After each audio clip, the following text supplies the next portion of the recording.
सप्तासे सानसेनि थाखाय ओंखाम संलाय जायफोर युथ्सफोर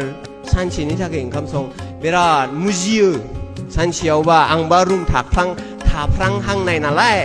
सानसे संनानै जाबाय बिराद मुजियो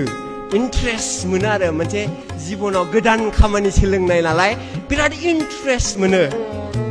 सप्तासे जाबा बाहाङो मास मोनसे नायला किचेनखौनो थांला थुरसिखौनो हमनो बाबाय सारायखौ अराव जाननो बाबाय अब्ला नोंनि बिमाया दिनै नों खै बोसोर जाखो साननानै नाय आं दिनै 25 जाहांहां होमबा आंनि बिमाया आंनि सिगांनो आं जोनोम जायैनि सिगांनो सिरि थानानै मावबोगासिनो ओंखाम संबोगासिनो सिथ्ला सिबबोगासिनो कमप्लेन होआलासिनो अब्ला साननानै नाय दिनै आं 25 बोसोर खै बोसोरथो मावबोखो अब्ला नों मा नोंनि बिमाखौ मान होजाथावथाव साना नामा आं एखमब्ला